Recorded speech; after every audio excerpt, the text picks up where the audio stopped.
Welcome back, guys. Good evening. Good evening, everybody. Yes, Georgia Arte Milano tonight again with the conversation with my artist friend. And tonight there is a woman. She's a special woman, special artist, and she accepted my invitation. I'm so grateful because she's one of the wonderful painters that we have in the world, I guess, because she's really, really good at what she does. Her artworks are special. For me, are special because they're very sophisticated. She is really sophisticated. I'm talking about June Stratton. So June Stratton today with us, and I will invite her in a second. Let's see if the connection it works. June.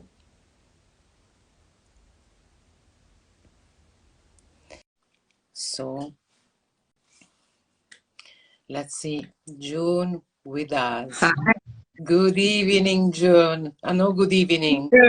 Good afternoon to you. It's evening. It is 12:30. What time is it over there? It's 12:30 here. It's lunchtime. Ah, okay, it's lunchtime. Always bothering at the lunchtime, you guys. Hi, everybody that are jumping in. Thank you so much to be here with us tonight with June Stratton. I'm so grateful you are with me, another beautiful woman, beautiful artist. I love what you do, really. Your woman are I'm, special. you're making me blush. No, no, no. I'm just saying the truth. It's just the truth. So, June, thank you so much to accept, really. And as I said before, I did a very small introduction about you. Of course, a lot of people already, they know you and they know all your beautiful artworks are really special. But honestly, I would love to know a bit more about you as a person, as an artist, a bit of you, a bit of your background, whatever you want to say to me, because I'm very, how to say, keen to understand who is behind these beautiful artworks. Well, I've been doing it professionally for 30 years. I didn't have a very good education. I feel like I was born in the wrong time period, really. Uh, I always wanted to be Caravaggio or something like that. And now realism seems to be making a comeback, which is just so exciting for me because this is where I've always wanted to go, and I feel like I'm finally, catching up with the rest of what's popular now. We're still in a very small niche. mm, Figurative painters especially are in a very small niche. No, people are strange. They don't want to see other people on their walls unless it's them. yeah. Yes.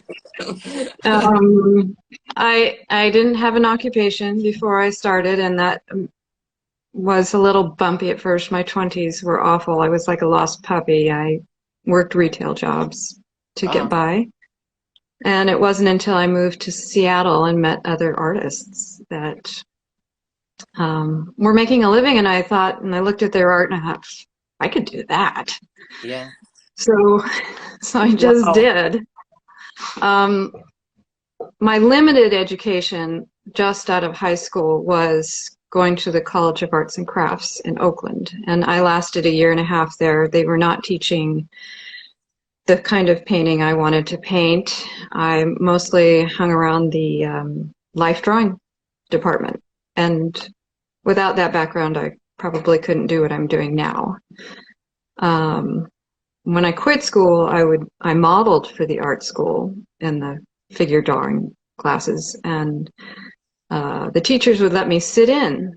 So that went on for maybe 2 or 3 years, but I couldn't make a living doing that. You model for 3 hours a week at $8 an hour, and you can't really live on that. I was sort of at a loss to what to do. I guess I don't want to go into the 80s. The 80s were wild and crazy in California. So it was a good thing I moved to Washington, where I met one of my very best friends, Barbara, who introduced me to my first husband, who happened to be an artist. He's a brilliant artist. He died a few years ago, but he was a master printmaker, and he owned a gallery, and so I guess we ended up co-owning it together. But we had this large atelier with several employees, and various artists would come in and draw on stone lithographs. So all these prints were hand pulled, and it was just amazing. I was fortunate to be exposed to so many artists who had all kinds of different ways of working, and they would make it work for them. I don't know if I'm blathering too much about this, but like Jacob Lawrence was, I remember going into his studio where we would make his lithographs. My husband at the time was Kent Lovelace. He's a master printmaker, and he also did beautiful large-scale watercolors of koi, and we redid a house together. We did too much is probably the problem there, and two artists married to each other got a bit out of hand. Anyway, I taught myself how to paint during that time, and I used landscapes. I studied any book I could grab about George Inness, who's an American landscape painter, tonalist. So I didn't exactly copy his work, but I did a lot of my first paintings look like his work. And I worked reductively at first because I didn't know how to work opaque. And a gallery that was showing my husband's work saw some of my first oil paintings and said, "We want to do a show." Wow. I didn't tell them they were my first paintings, and I had no clue what I was doing. They were, I call this series sort of slow-moving creek and reflected bush, which can go in just about anything. A lot of the hospitals that are on my bio, and banks and all that sort of stuff came from that era of work of landscapes. And I eventually got more and more opaque, and I don't know, I guess about 17 years later, my best friend moved to Atlanta. She married a friend of my current husband's, where I met at their wedding. I gave a toast that was memorable. I won't go into it. I'd had a few glasses of champagne and I didn't realize I was giving a toast. But anyway, my future husband-to-be enjoyed it. And I packed up and moved to the South, which was crazy. I thought, I'll never move to the South. But my friend Barbara was going to get me to go to the South, which I'm truncating this whole thing because I'm skipping 30 years here. When I moved to the South, Jay, my current wonderful husband, said, "Well, what do you want to do here?" And my dark, moody landscapes didn't fit in the South at all. Not at all. So he said, "Well, what do you really want to do?" And I'm like, "Well, I really want to paint figurative work." And so he's like, "Okay, we'll figure it out. You can take your time on this." The first thing he realized was that he could not keep me in film. He said, "You're going to have to go digital. I'm sorry. This business of developing film is just way too expensive." So he bought me a digital camera and he bought me a Photoshop plan. He had no clue how to use it. And I want to say this is 2000, somewhere around there.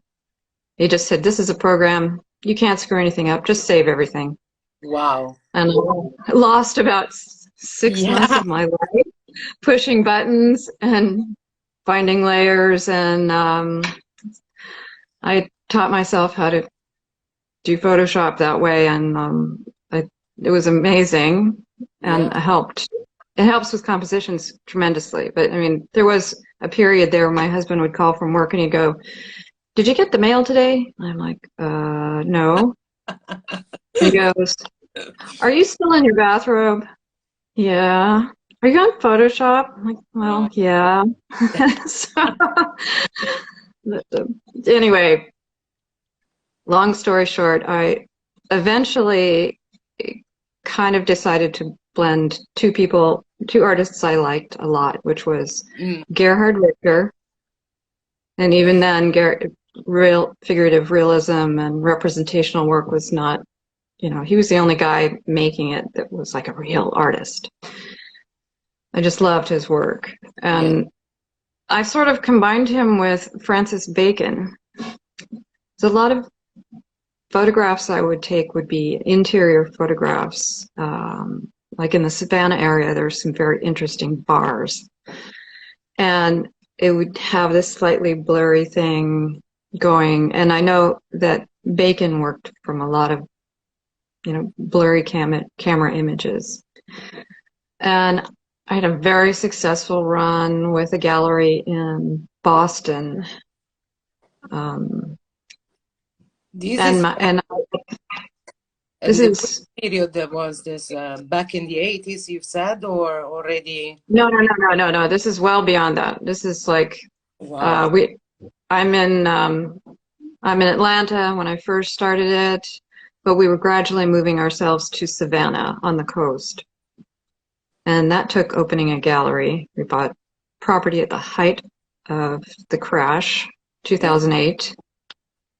And we had to figure out what to do with the building that I loved and didn't want to give up.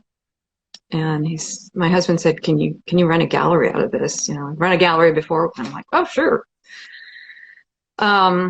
That was a good thing and a bad thing. It was great to have the experience to move into a community and get to know people, because I was a fellow retailer. We didn't know anybody in Savannah. And I could show people I really loved and admired, that weren't necessarily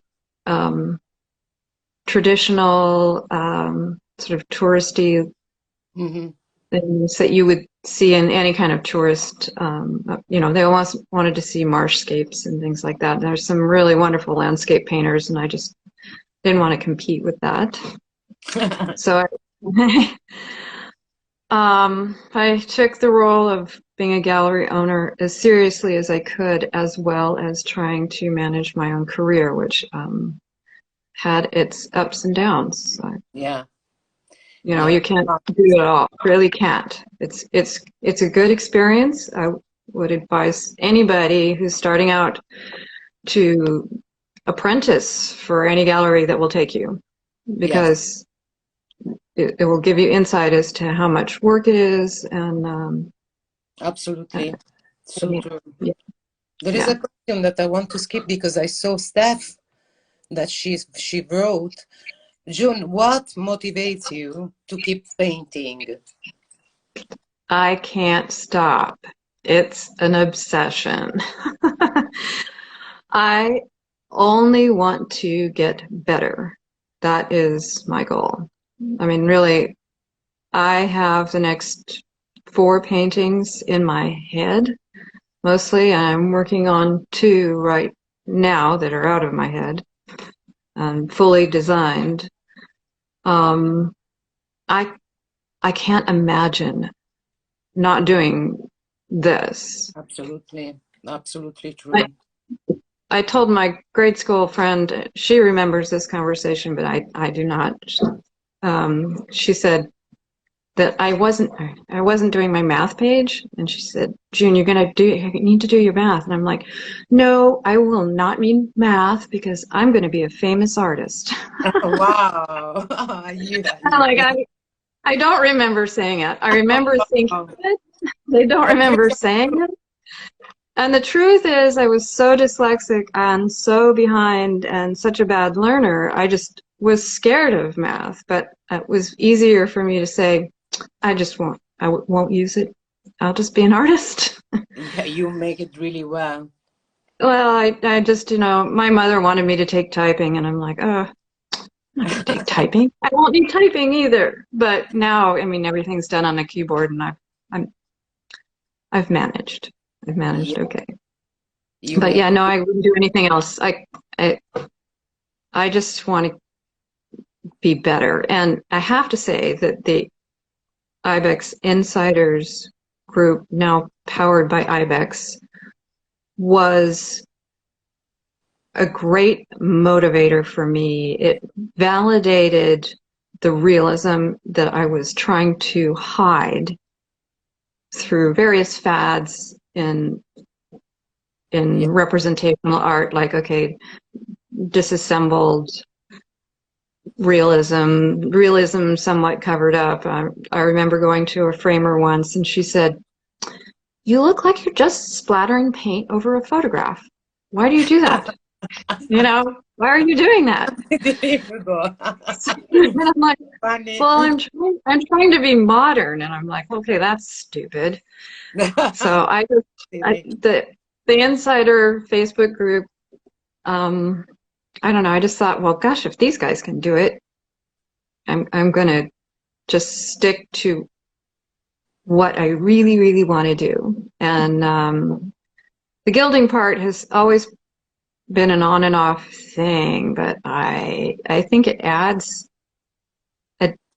another option for a narrative to my work.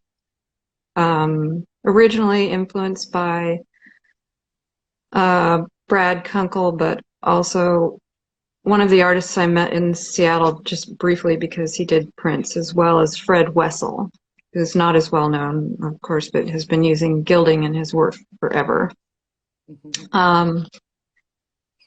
I went through a period about 5 years ago where I just said, I am not going to gild anything anymore, because I started seeing it everywhere, and some of it was just not very good. And I thought, I just don't want to be, I have a fear of being normal. Yeah. So I wanted my gilding to just be up a notch better. And two things happened. One, I was sitting in my dining room looking at an old portrait of my great aunt. You know, you in Europe, you have all these beautiful gilded frames. And there is, even though this is like 1780, I don't remember, I don't get my dates right. Anyway, it's an old painting, old and valuable.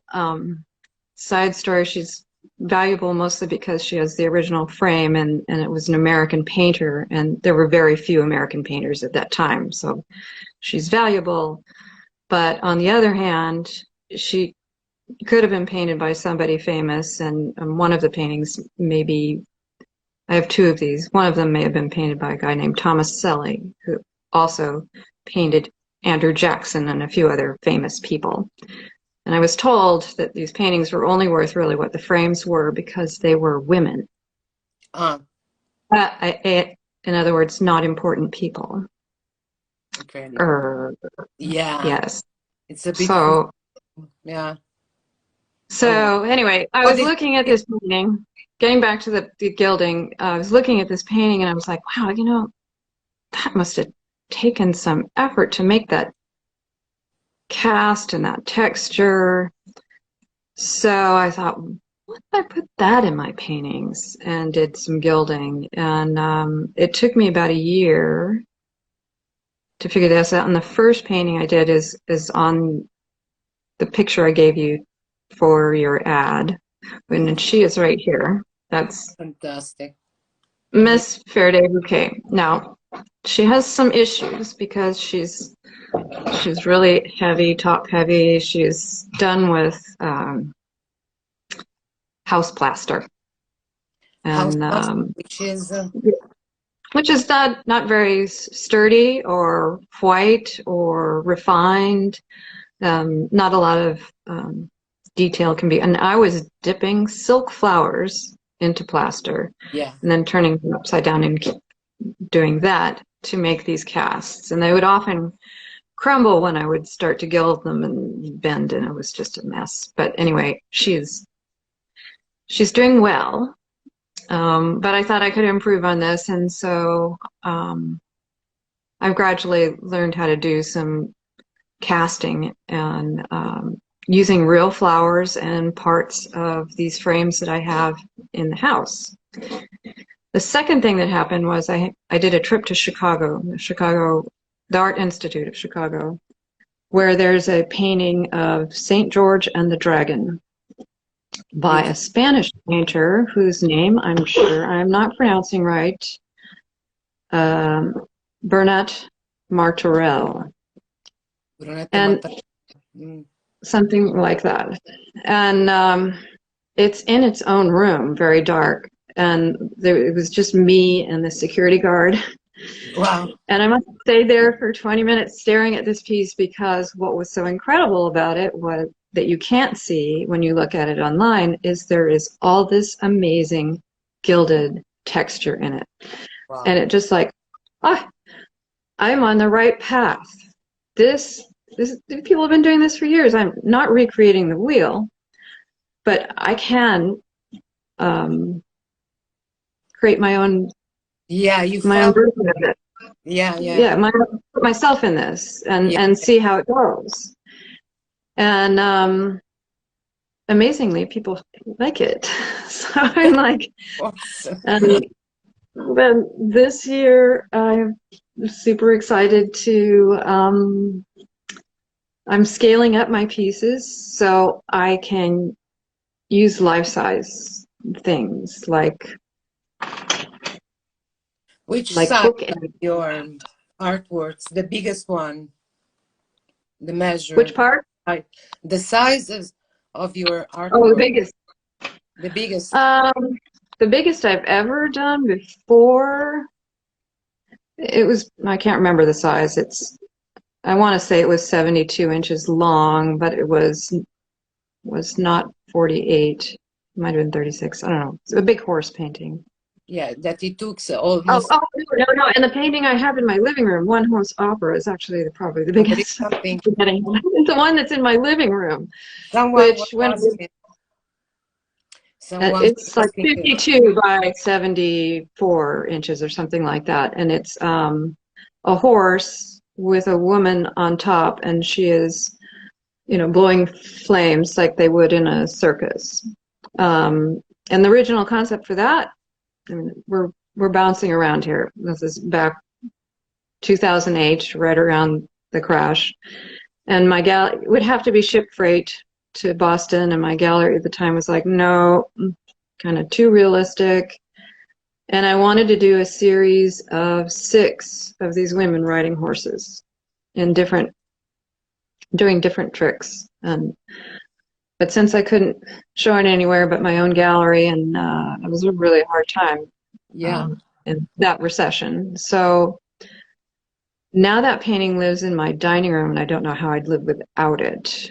It's still, my husband will not let it go. The price keeps, when anybody asks me if it's for sale, the price keeps going up so that it stays in my dining room. Why not? Why not? Someone was asking if they can see something of your artworks while you are talking, but I think there is only one behind you, right? There is the only one behind me, and she is on my grid on my Facebook. There's also on my easel, that one. I don't know, can I zoom in here? No. Oh, I can zoom. How about that? All right. Oh, but it doesn't zoom very well. Yeah, I can walk you. Here, we'll roll. We'll roll.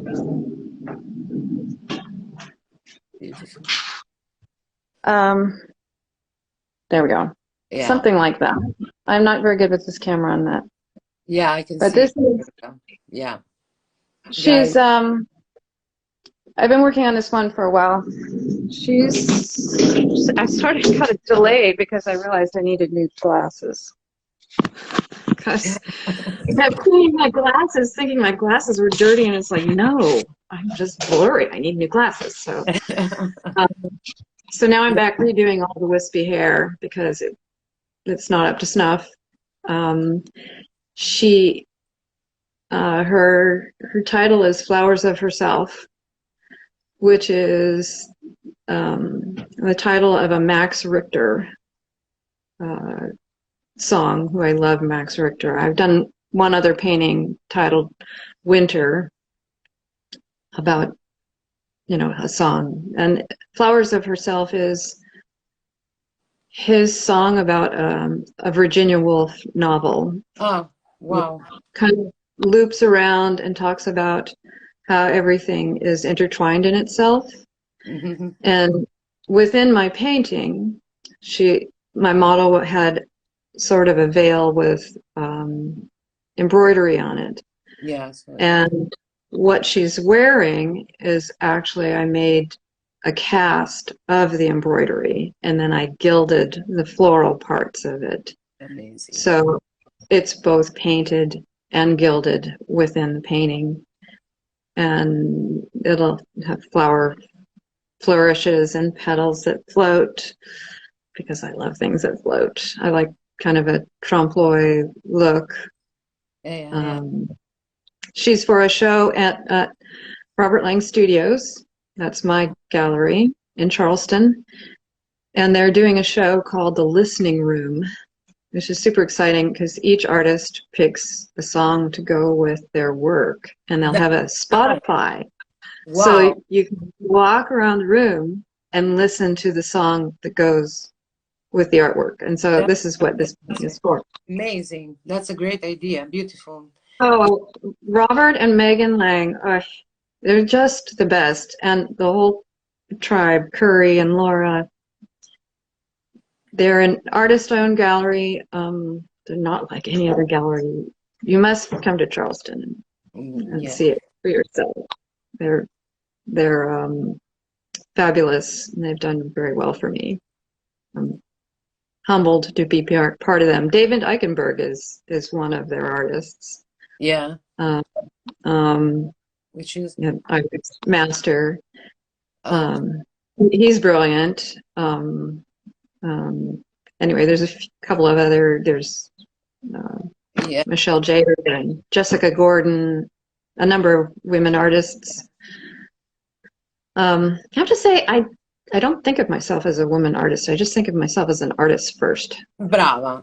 Exactly. This is what I never thought that it would be a bad thing to be a woman and an artist. It just never even occurred to me. And I'm sure my parents just thought, well, it's all right. She'll just get married or something like that. Yeah. Didn't happen that way, but one of just a short story. This guy was in one of my galleries, and he looked at me and he said, "I love your oeuvre. You paint like a man." And I was like, really? What does that mean? How much? And I was not sharp enough in the moment to ask, or it just didn't occur to me. Like, what do you mean I paint like a man? But yeah, that's very silly. Yeah, it's but sometimes happen. Yeah, that we hear something like this. Crazy. And not understand, but anyhow, we keep it. It's okay. It's good that you were not really sharp at that time. Otherwise, it sometimes we don't pay too much attention to this kind of things. How should arts nowadays come? There is a question, I guess. How she arts nowadays, comparing it to the last 20 years? Is that asking about the art community as a whole, or my art? I guess probably maybe she's talking about you, your experience. I think I wish I was born 15 years later, because I think the adversity I had to overcome was not that I was female or anything like that. It was just that I wanted to paint realism. And realism, up until maybe even the last 7 years, you were either an illustrator or a wildlife artist. And people who said that did not mean it in a kind way. No. I have to say, one of the most talented artists I know is blanking on his name right now. Yeah, like me. I don't know. I have the He's, same. I know. Yeah. oh, Robert Bateman. Robert Bateman used to come to our atelier, and when we were doing photographic litho panels, he'd be drawing on Mylar, and he could take any medium and draw just the most beautiful things. Yeah. But I think he was relegated to just being a wildlife artist, and he's also very much a climate change on board with the environment. He would lecture his clients about this, beat it into them. He did paintings of clear cuts in the British Columbia and things like that, and his representation people didn't particularly like those, and it's really hard to express yourself and be something that somebody wants to hang on a wall. This brings up NFTs. What if you have no wall space and you still have this drive to collect something? That's where NFTs might be great. I would love to ask you so many things, but I mean, many of the things that I was writing, as I told you, sometimes I write some question, but most of the time the people that just talk, when we start a conversation, we don't really need to answer to a question, even though because I'm not a journalist or even an art expert to ask anything so in details. We're just chatting.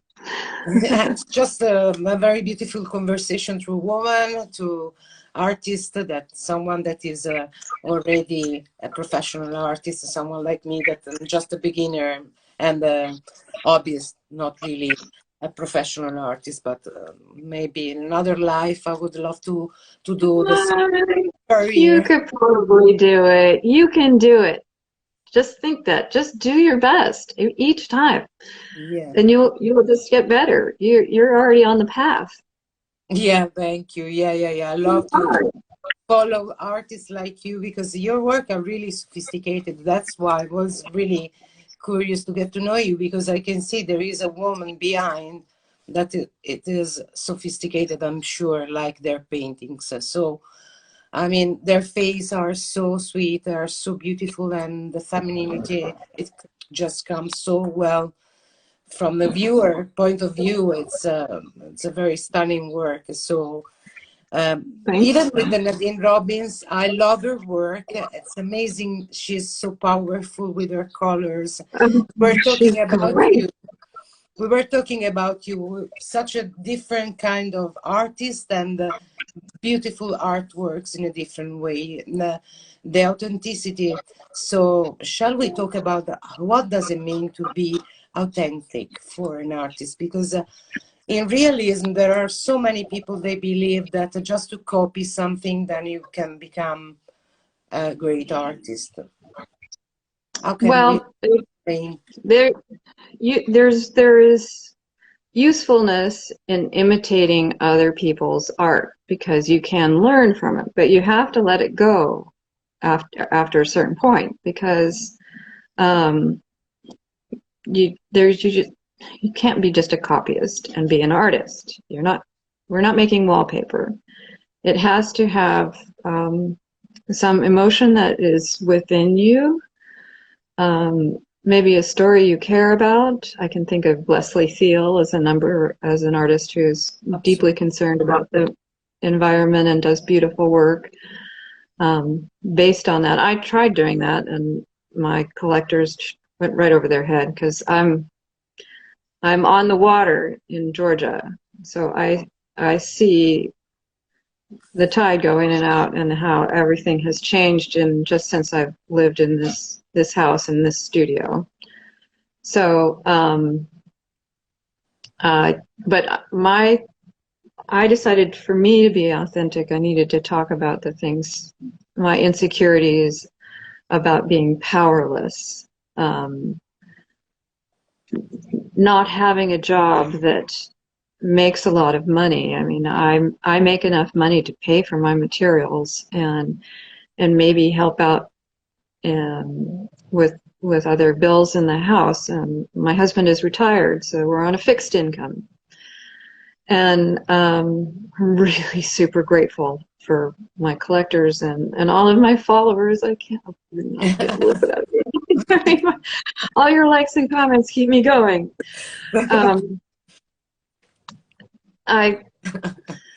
Where was I going with this? We were talking about the authenticity and what is... The thing is, I'm looking forward to this year just for my work. I think I'm going to get a little bit edgier and talk about some things that are on my mind. But still, beauty will always be my first. And I can't help but make things beautiful. There's just, there might be a woman with a sharp object in her hand, but she will be stunningly gorgeous. Yeah. We'll just say that. I don't want to give anything. I have a solo show coming up in March 2023. So I'm building on that. And I'm hoping to have a few surprises for that. And that's my goal. I can't think 5 years out from now, but that's to be authentic. I think you have to think about your life, what's in your life. There's no place like home. Don't look any farther than yourself or in yourself. I am always inspired by the beauty of nature outside, which is why many of my casts are actually made from real things that grow outside my house. It's just, I can't help it. My grandparents were nature enthusiasts and birders, and that's just ingrained. But I want my focus to be on the feminine figure and the emotional part of her that really does represent what I'm thinking. And then I'll just use as an example, I wanted to paint something about, being heartbroken. And I have a painting called Heartbreak. And the model is wearing nothing but red ribbon lingerie. And her hair is over her head. She's clearly desolate. And I thought this painting would never sell because it was so emotionally dark, but it sold before I finished it practically. And I think that's my strong point. And I've always, being authentic is not easy because you can, on Instagram or on Facebook, you can get all caught up in the success of others and thinking, oh, I should do something like that. But you can't. You have to really look within yourself and think about your own stories.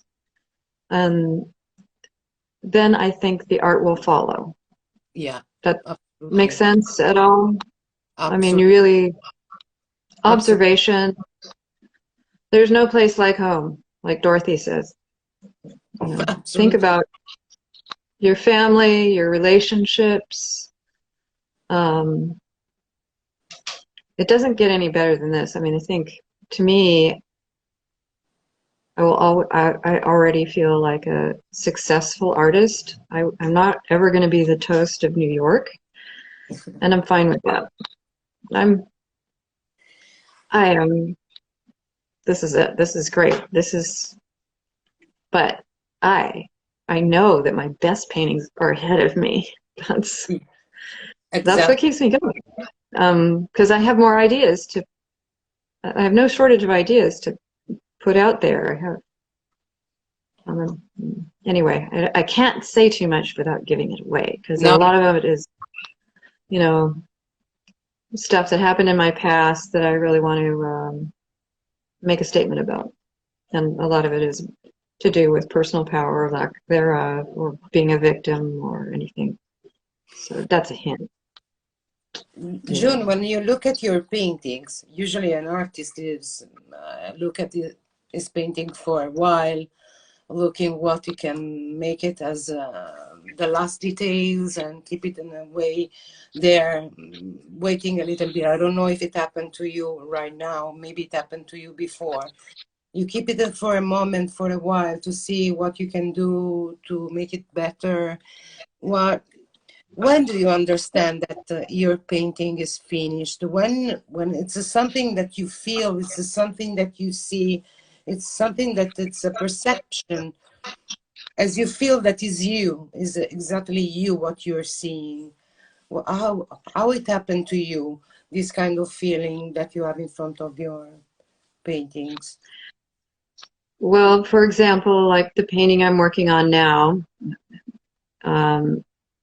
I had to redo some things, and I keep my paintings in the studio until I am my own critic. I look at it and I think, okay, that's bothering me. Maybe I can add something else and get away with it. And then it goes, no, you have to fix it. And I am a fixer. I don't believe that any painting I've done couldn't have been done better. I always think that. But I get to a certain stage and I bring the painting over to the house and I put it in the living room light where I can see it in a world that is closer to gallery lighting, closer to real life people lighting. And our house is designed so it's sort of open. I can be cooking in the kitchen and I'll set it next to the television where, we're watching the news or something like that. And I'm always looking at that painting while I'm cooking. And I want that painting, this is important to me, I want that painting to look good from 30 feet away. I want it to look good from 3 feet away. Yeah. And I want it to look good 3 inches away. And if it gets to that stage, then I'm really close to letting it go.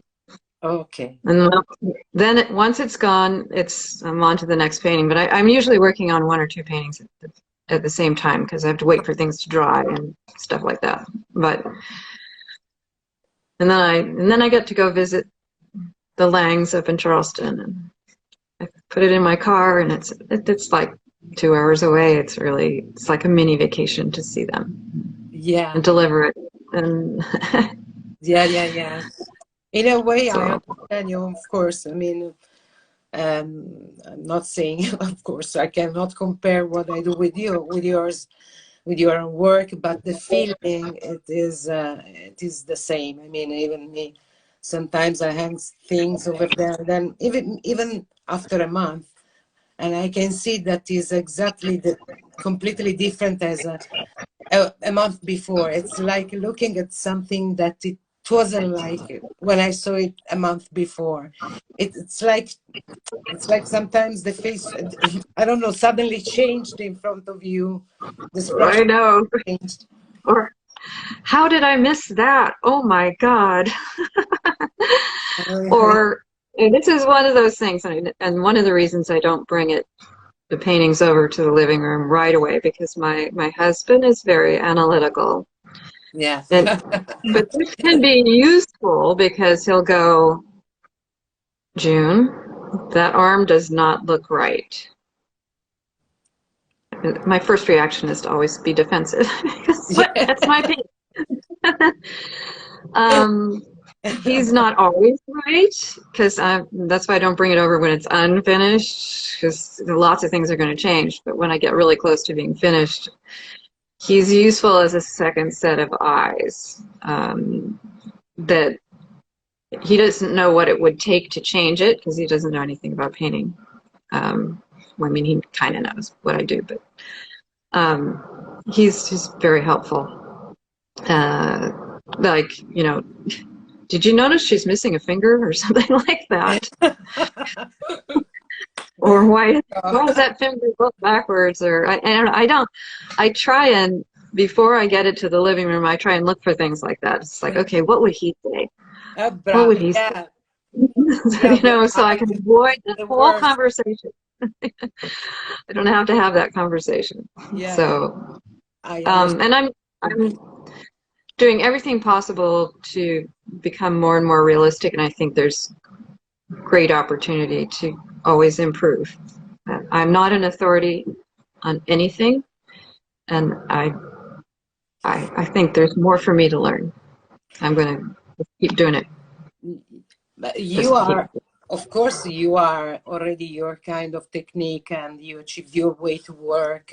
Would you? But sometimes, do you like to do some kind of to experiment something new, or new kind of technique, new colors, new things, or you keep going with your style, with your technique, and because you know already, and you know that you can be faster, because you are in urge to see your creature coming alive. There's always a tendency to want to rush into things. Like the recent piece, I chopped some leaves out of because I just made these beautiful casts of leaves, and I got overexcited and thought, oh, I'll put them everywhere. It's like dumb idea. But I've got enough to chew on as far as learning how to cast things, apply casts. I don't know of anyone else that does it this way. So I figure I'm on my own, and I better get it down. The larger casts that go over the paintings, I do things like drill through the back of the panel, screws, and there's a hole in the back of the cast, and then there's that adhesive in it. So I'm learning how to just make sure that things are attached. I have 2 large panels, and at least one of them will go in my show, and they are 48 by 72 inches, and they'll be tall verticals. And I want, let's see, I'll show you. I want big flowers in this Faraday. Big flowers. I have a lot of stuff in there, and I want to put part of the original frame that inspired me to do Faraday Bouquet, I want in there. So I guess what I'm saying is I already have bitten off a lot to chew. I mean, so I might add a new color or something like that. I am experimenting with different mediums. I enjoy Gamblin's cold wax medium for the paint. I like the way it shows more brushstroke. I'm not one of these photo finish people because it doesn't go with gilded pieces very well. I want there to be a transition between things that are, things. Yeah. So I mean, I don't know what else I would experiment with. I'm not going to go into sculpture. I'm a painter primarily, and I like Dino. He does kind of it all. His woodworking, his drawing. It all is bound together by his beautiful paintings. So in that way, he's not just artist, he's a brilliant painter. And for those who don't know his work, it's a bit harsh to look at it because it's very but it's easier to know that he was formerly a surgeon, so it's a lot of deep inner meaning to what he's doing. It's not just frivolous. But his paint strokes and Mitch Griffith's paint strokes I like a lot. I could name a lot of people I like. There's so many great artists to be inspired by out there. So now I feel that you are in a good moment in your career. I think you feel good, and you are, I mean, back in time looking at you, what can say you're, I don't know, not few, let's say actually your future self? What can say to you, saying, I don't know, if you can say something to If I could say something to my younger self or or to anything your like that, self. I be was saying, prepared. but even future self, why not? Okay, we'll start with younger self. Younger self, I would say you're going to have to work really hard Mm. and be prepared to fall on your face a number of times, and you'll have to get up again and do it, because there won't be a yes for everything. You can't. Yeah. For my future self would say maybe um, enjoy the moment, because this is it. This is it. You've found a space in the art world where you can float and enjoy it. Uh, Yeah. I love it when, you know, I'm not just on Photoshop composing or building some kind of cast. My most joyous moments are when I'm actually painting and time goes away Yeah. completely. Timeless. Timeless, and I,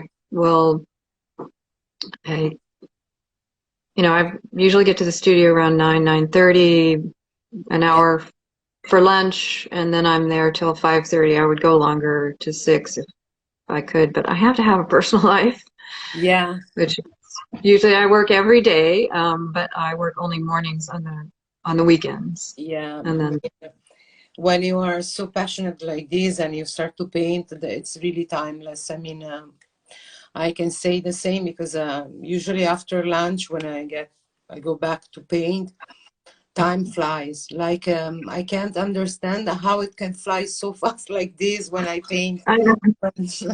Sometimes it doesn't pass at all.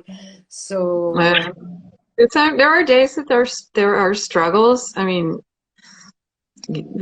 I can tell myself, like, well, you've done this before. Why is this not working? And sometimes you do have to step back, yeah, and sometimes you have to just power through it. And I don't know that there's a magic recipe for that. Sometimes just, every time I used to go on vacation, I haven't gone anywhere forever. It drives me crazy. You come back refreshed, and then you're comfortable back in the studio, and you see things that you didn't see before. I mean, that's just life.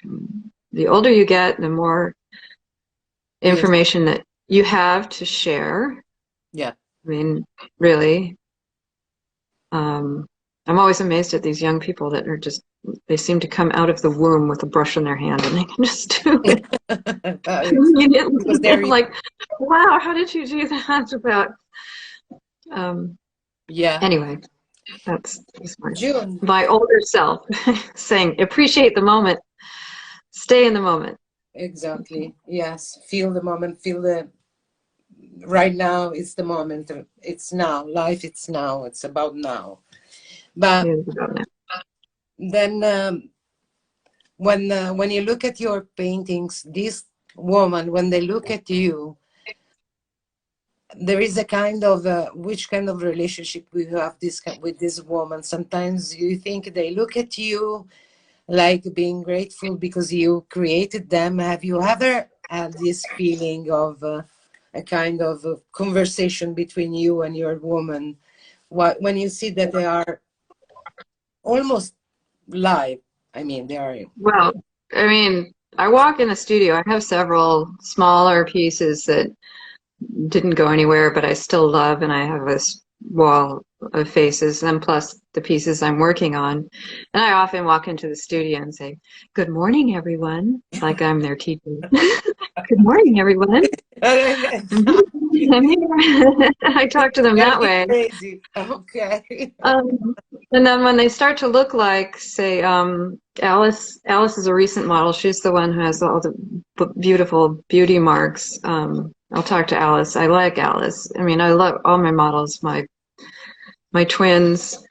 that I started out Yeah. painting with. They were 14 when I started painting with them. They're in college now, and they still occasionally model for me, which I'm grateful. They're full-on women now.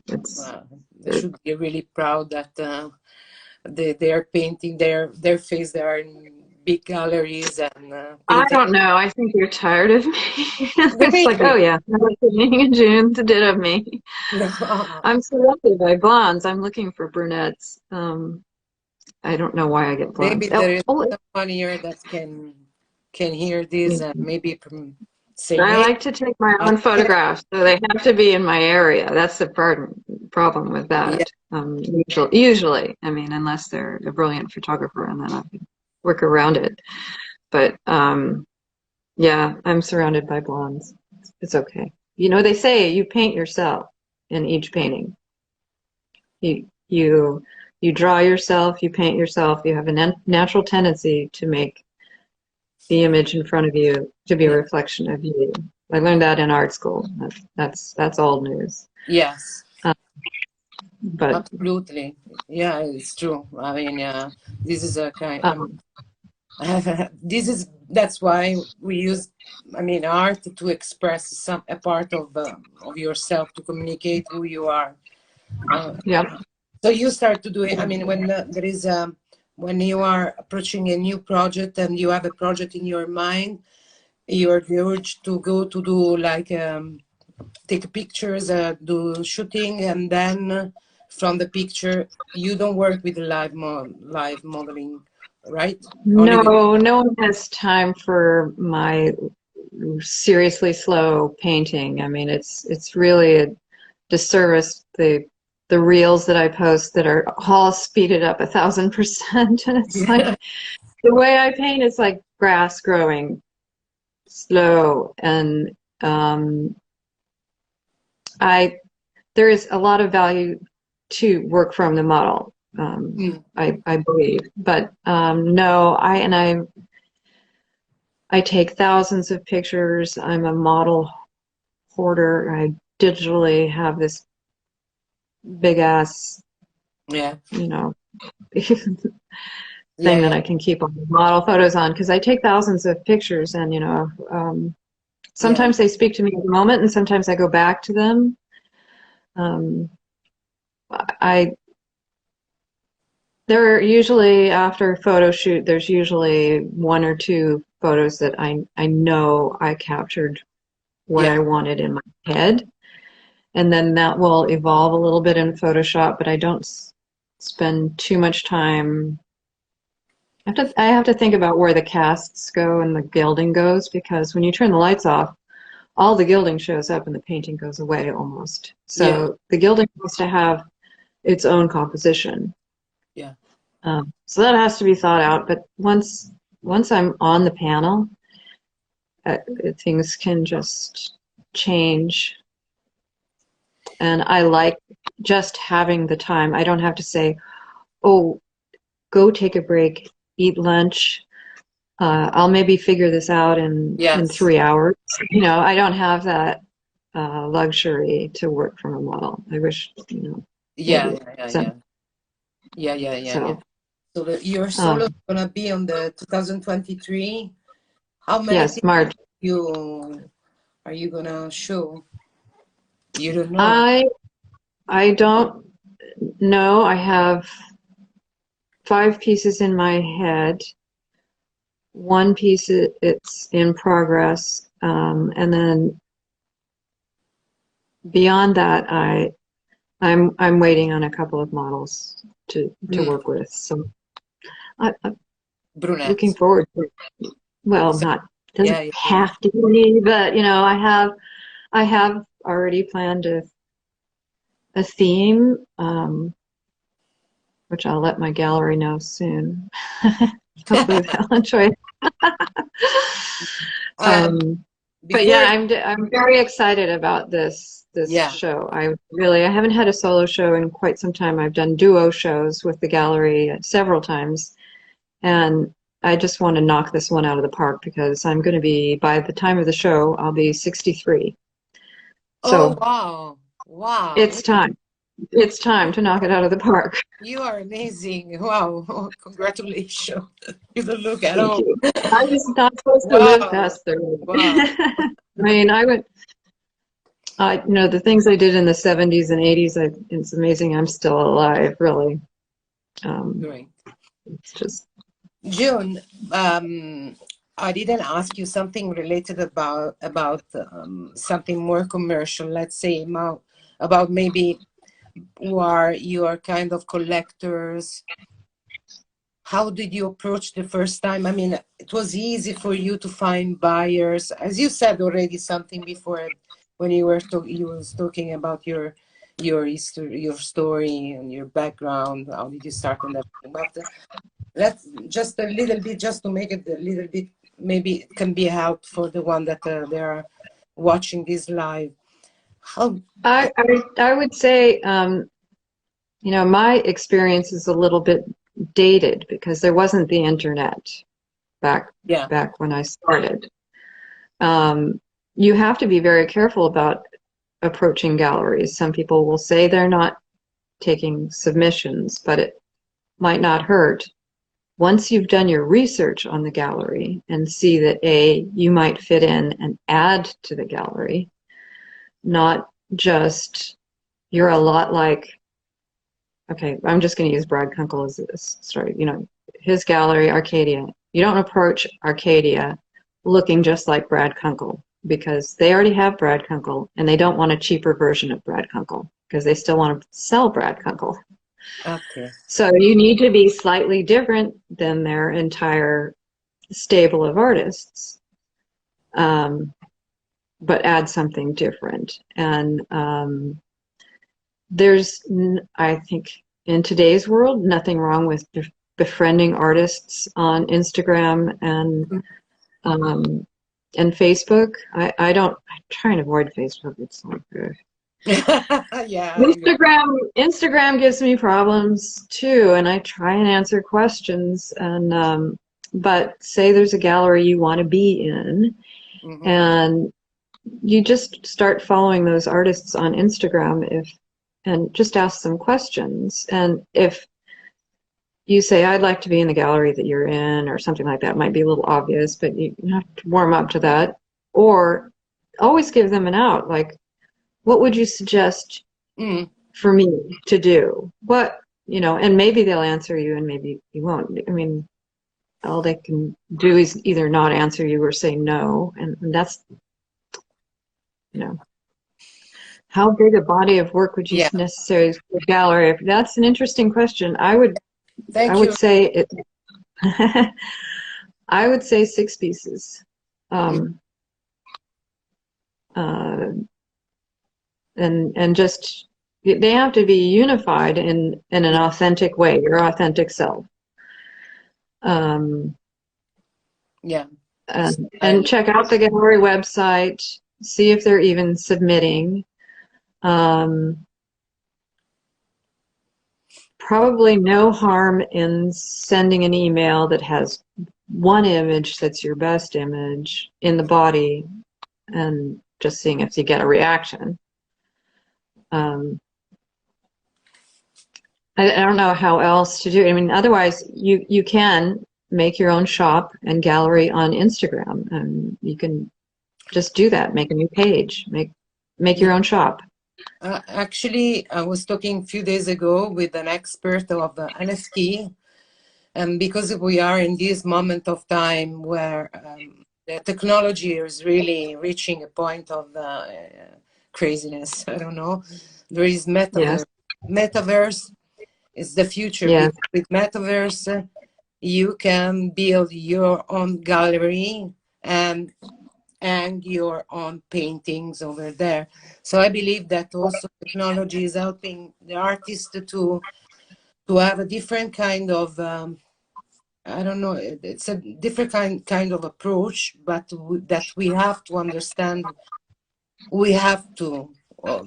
Yeah, I think it's going to be a reality, as Sergio Gomez said in one of his pieces. You know, it wasn't that long ago that people thought, oh, no one's going to want to buy art over the internet. And of course they are now. So reality is this is going to change. It's not going to change the way I paint.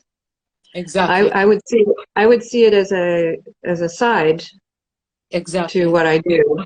And right now I have a deadline on the painting that I'm working on now. So I'm not reading the book Nadine suggested, which is NFTs for Dummies. I fit that model. Yeah. No, I think it's... but I can't read it. You know, at the end of the day, my eyes are like burnt and tired. And so I have to get to a stage where I have a little bit of a break between creating, which is the most important thing. And I think about NFTs as like a prints. You know, I don't really want to do prints. I worked in Atelier, you know, when in Seattle. I know what an original print is, and I have a lot of respect for that.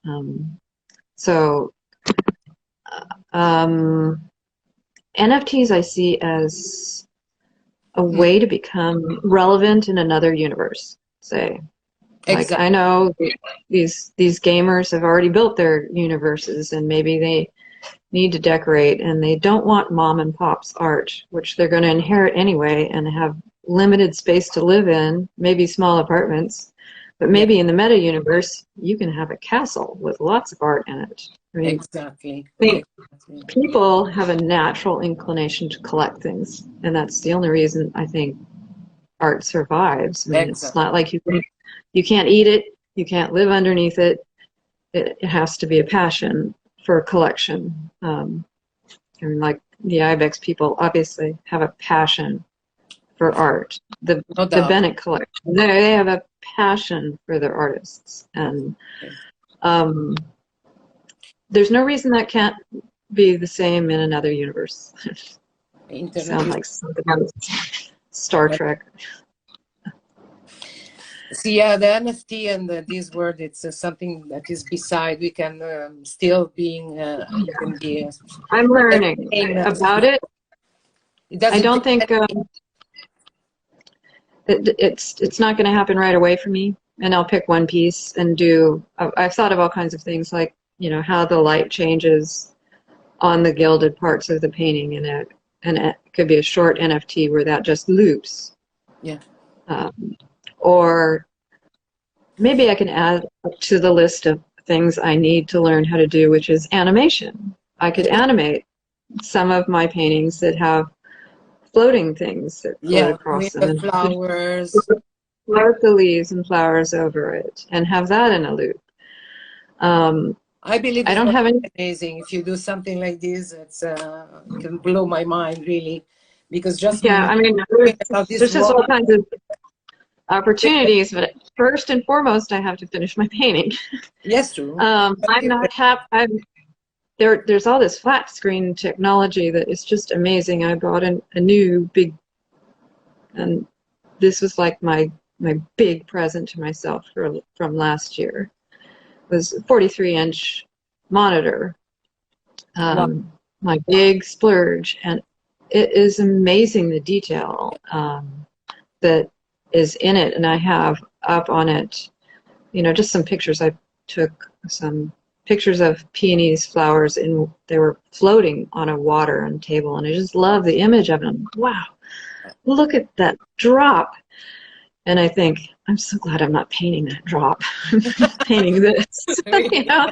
But I could look at that image forever, and I would, you know, I could see where flat screens are going to be, you know, a way to view art. Now, my art, I'm on my other long list of things to do is to learn how to work my gimbal, which is the thing that you attach to your camera to steady it and zoom in and pan out. And yeah, technology, by the way, it's a huge help for an artist. A huge help. For everything, iPad, phone, everything.